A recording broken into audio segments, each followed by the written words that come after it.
Hello mga mahal kong viewers, mga katililing! Saan man kayo sa ating mundo, North or South, East or West, Madam Orasyon at your service! Kung natagpuan mo ang video ito, hindi ito aksidente. May isang bagay na nakatakdang makaabot sa iyo ngayon. Ito ay timeless reading na ibig sabihin ay hindi mahalaga kung kailan ka nanonood. Kung nandito ka ngayon, ang mensahe ay para sa iyo. I'm asking the universe for protection, clarity, honesty, and gentle guidance para sa sinumang nanonood sa videong ito. Okay, let's start. We have Four of Pentacles, Ten of Pentacles,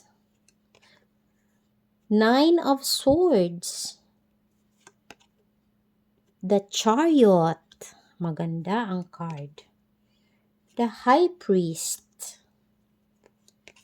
We have the High Priestess. Uy, maganda siya. Ace of Pentacles. We have Queen of Wands. And we have Strength. Okay, so ito yung mga cards na lumabas sa ngayon.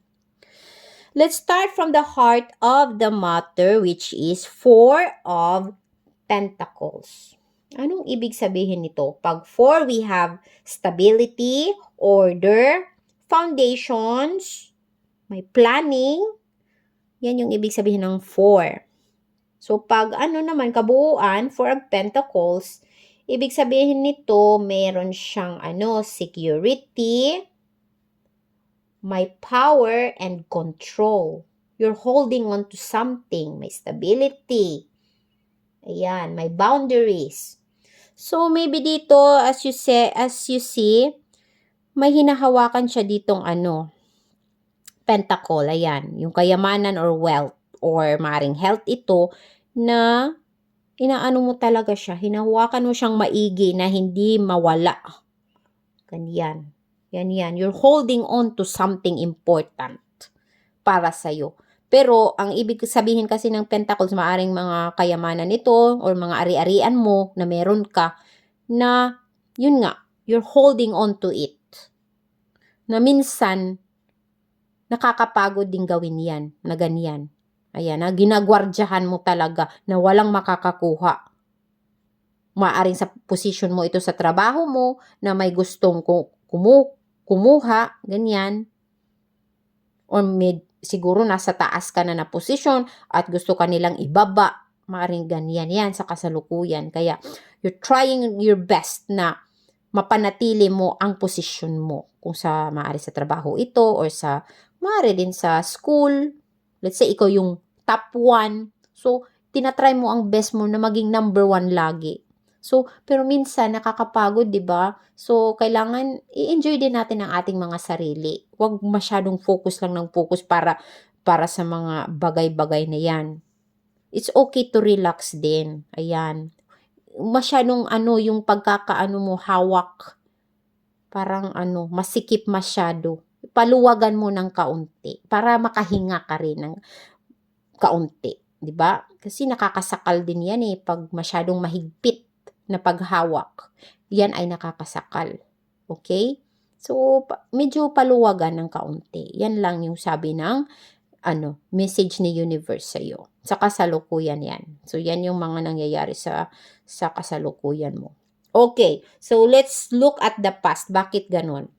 So, yung past dito ay 10 of Pentacles. Ayan, nagkaroon na ng success. May success na nangyari na sa buhay mo.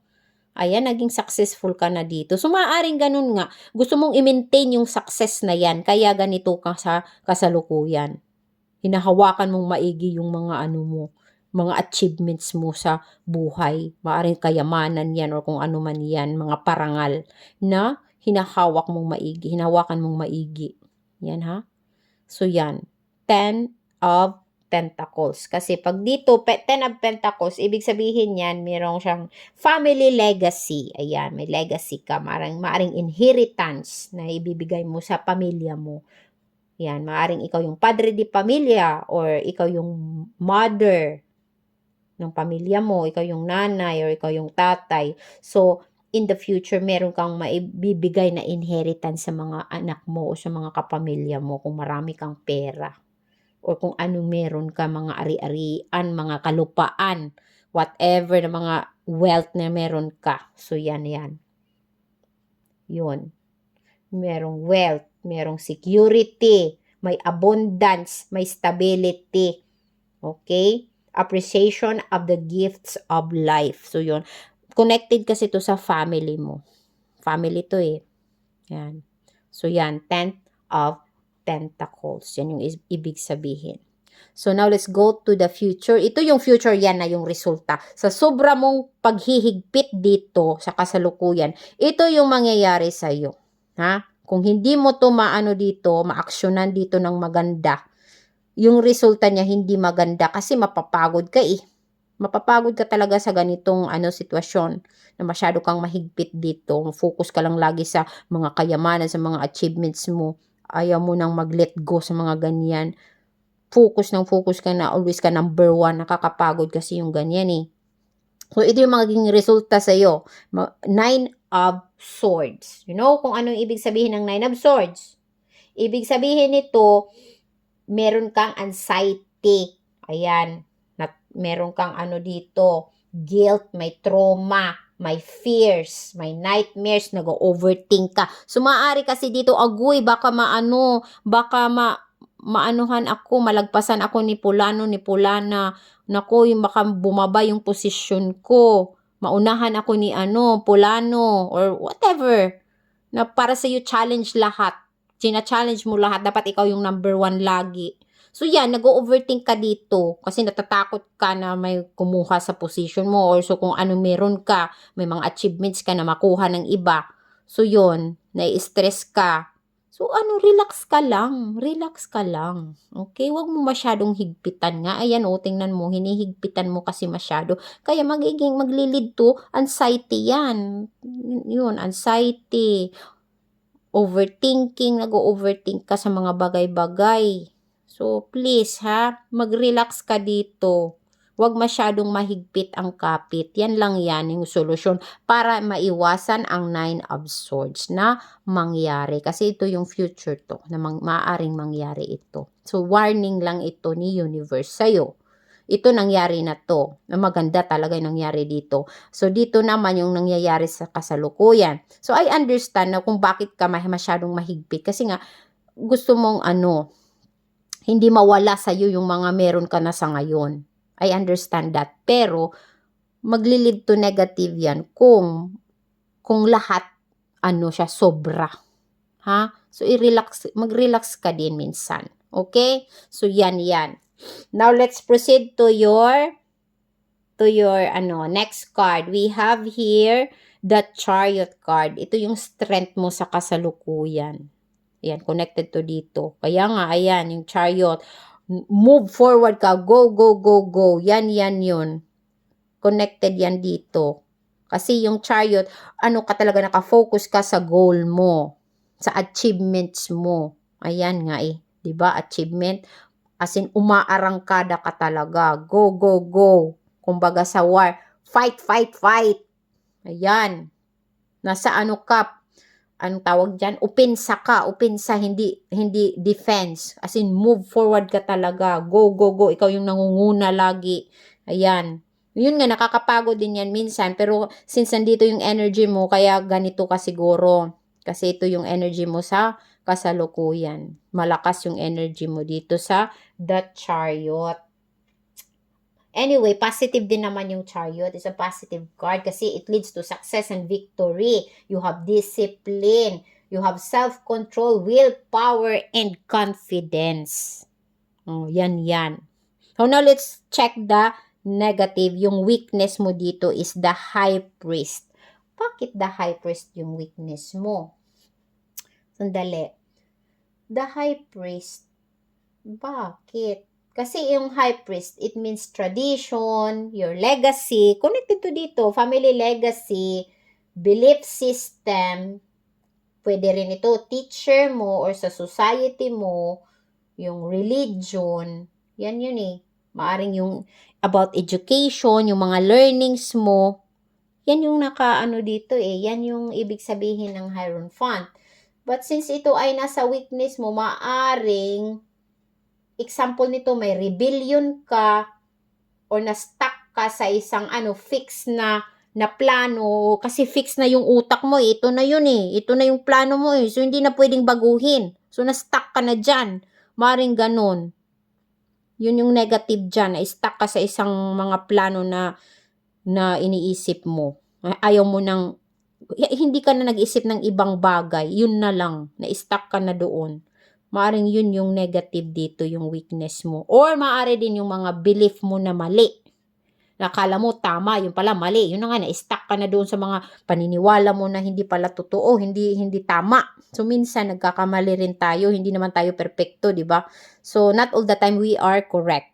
So, pag minsan nagkakamali tayo, at dapat tanggapin natin yung mga pagkakamali natin kasi hindi naman tayo perfecto. At dahil sa mga pagkakamaling iyon, natututo tayo. Nagkakaroon tayo ng learning, di ba? Yung mga experiences natin sa araw-araw. Yun.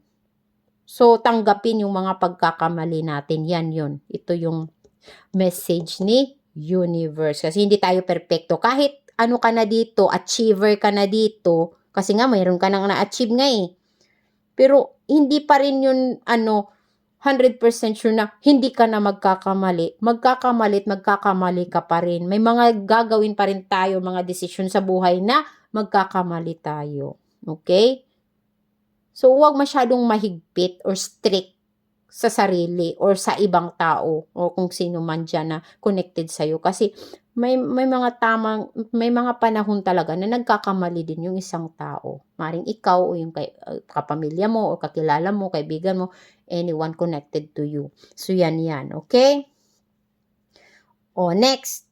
Diretso tayo sa next na card. Dito tayo sa Earth sign. Earth sign is wealth and health. So, we have the High Priestess. O, connected yan dito sa priest. The High Priest. Kasi, lang to yung female version to ng High Priest or Hierophant. Similar yan. Maaring teacher ito, maaring ikaw ito, or kakilala mo, or mother mo, na nag-guide sa'yo para gawin ang tamang desisyon sa buhay. Yan yun, the High Priestess. Or maaring intuition mo ito. Minsan maniwala tayo sa ating mga intuition. Pag meron tayong parang naririnig na, parang may warning. So, dapat, wag arangkada ng arangkada. Mag-stop muna tayo at talasan yung natin, intuition natin. Yung ating konsensya. Kung tama ba yung ginagawa natin or mali. Yan. The High Priestess. Okay? Maaring meron siyang nakatagong truth na hindi natin nakikita kasi na-blind tayo. Kasi na-stuck tayo sa ating mga paniniwala na mali pala. 'Di ba? So, minsan, gamitin natin yung wisdom natin. Okay? Hindi lang yung talino, pero wisdom. Iba kasi yung intelligence sa wisdom. Okay? So, yun. Yung wisdom yung pairalin, ha? Huwag lang yung talino. O yung inner voice mo. Yung konsensya mo. Pakinggan mo yan. Ha? Yung instinct mo. Yan. Maniwala ka dyan. Ha? Always tama yan. Kasi ako nga, minsan, may intuition ako na sasabihin na, minsan, magdala ako ng isang, for example, bagay, dalhin ko. And then suddenly may maririnig ako ng boses na wag mong dalhin yan kasi mawawala yan. Yun nga, dinala ko pa rin, hindi ako nakinig sa aking intuition. Ayun, lumabas ako, nadala-dala ko yung bagay na yun, nakalimutan ko kung ano yun. Ayun na, pagbalik ko, nawala na siya. Hindi ko na alam kung saan ko nilagay. Nawala. Pero yung intuition ko, sinasabi sa akin na wag mong dalhin yan. Yun na nga, hindi ako naniwala sa intuition ko na maaring mawala siya. Yun na nga, nawala nga talaga siya. So, yun, minsan maniwala tayo sa ating kutob. Yun, mga kutob-kutob, totoo yan. Okay? So, next, let's go to our next card. Sa mindset natin, the air sign, we have here Ace of Pentacles. This is really good. Parang mayroon kang new idea dito na lalabas. May maiisip ka na isang magandang idea para sa kaperahan kasi pera ito pentacles. Maaring negosyo or kung ano yung ginagawa mo sa ngayon, maaring service siya na gagawin mo na magkakaroon ka ng pera or additional income. Maaring ganyan. Yan. Maaring sa career ito. So, maganda siya. Okay? New beginnings. Yan yung ibig sabihin dito. Okay? Sa, sa mindset mo ha, sa isip mo ha, yan. So, hindi mo pa yan ginagawa, nasa isip mo pa lang ito dito ha. So, yan.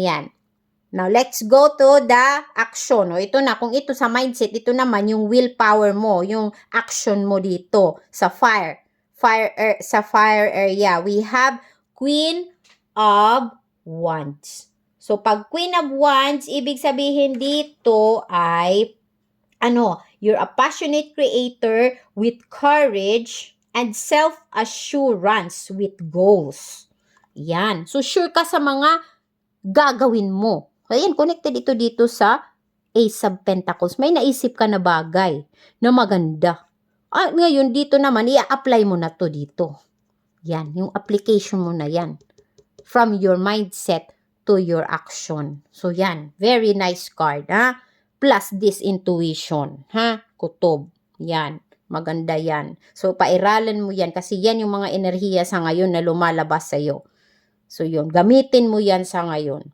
And the last we have here, the water area. Ibig sabihin ng water area is your feelings or relationship. Yan. Ito yon. We have the strength. Ayan. Maganda yung card kasi strength siya. Maganda ang strength. Kasi ibig sabihin nito, you have the courage, you have the compassion, you have the inner strength. You are fearless. Okay? You have the endurance and you are not panicking. Kung ano man mga sitwasyon na dumarating, let's say sa mga ginagawa sa mga yun, nagkaroon ka ng kunting aberya. Meron kang strength at hindi ka kaagad sumusuko. Okay? You have the inner strength, you have the inner courage, so relax ka lang. Hindi ka nagpapanik kaagad, na panic mode. Diba? Na masusolusyonan mo kung ano may mga problema na darating. Yan. Okay? So, maganda ang card. Very nice card. Okay? So, as long na wag masyadong maghigpit o masyadong strict, so everything will be fine. Yan yung card. Very nice card. Thank you, universe. So, now let's go to the next.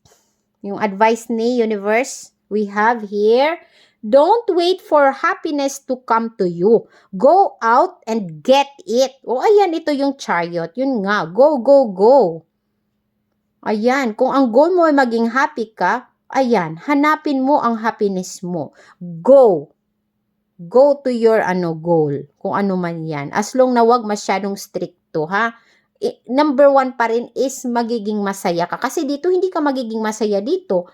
Pag masyado kang mahigpit dito, ha? Dito, you're holding on so much. Nakaka-stress ito, nakakapagod ito, nakakasakal. So, dapat, happy ka lang. Alam mo yun. Go with the flow, happy ka lang. Ayan don't wait for happiness to come to you. Go out and get it. So, maging happy ka. Kasi hindi yan happy pag meron ka ng pera, successful ka nga, hindi ka naman happy. O, anong importansya doon, di ba? Importante, maging happy ka. Kasi ang pera, hindi naman yan nagbibigay ng happiness minsan. Of course, ako, magiging masaya ako pag marami akong pera. Pero hindi yun yung pinakaunang rason na magiging happy ka. Number 1, yung happy ka sa pamilya mo. Diba? Malulusog ang lahat. Walang mga sakit. Mga malayo sa mga mga disgrasya, ganyan. Maganda yung kalusugan. Yun yung pinaka-importante. Yung mental health natin is the one, dapat i-focus natin. Okay? Wag lang yung kapirahan. Okay? So, yun. And the last one, we have spaceship. Don't be afraid to sing. Ayan, kung medyo kulang ka ng confidence mo, ipairalin mo yun. Ilabas mo yung pagiging confident mo. Try mo maging confident. Okay? Huwag kang matakot. Kasi nga ito, nag-overthink ka dito. Yan.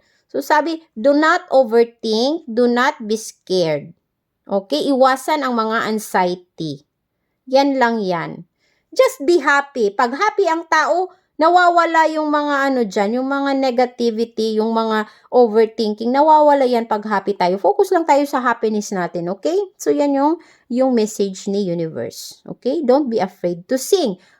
Kung happy ka, magkumanta ka. Kasi pag happy yung tao, di ba, kumakanta tayo. Maganda yung feeling natin. We are really, maganda, buhay na buhay tayo. Hindi tayo nakaupo or ayaw makipag-usap sa mga tao. When we are happy, we are singing. Mahilig tayong mag-video okay. Di ba? Pag fiesta, may mga kasiyahan, may kantahan. Hindi yan mawawala. So, yan yung message ni universe, ha? By the way, isulat sa comment section ang mga gusto ninyong i-manifest. Or pwede rin isulat, I claim it, I claim for positive energy, kung nakaka-resonate kayo. Okay? Please comment down below. Kung nag-resonate ang mensaheng ito, maaari ninyong i-like ang video. Makakatulong ito upang maabot ng video ito ang iba na maaaring nangangailangan nito. Feel free to subscribe if you'd like more timeless readings like this. Thank you for being here. Take care of yourself. Goodbye for now. Madam Orasyon at your service.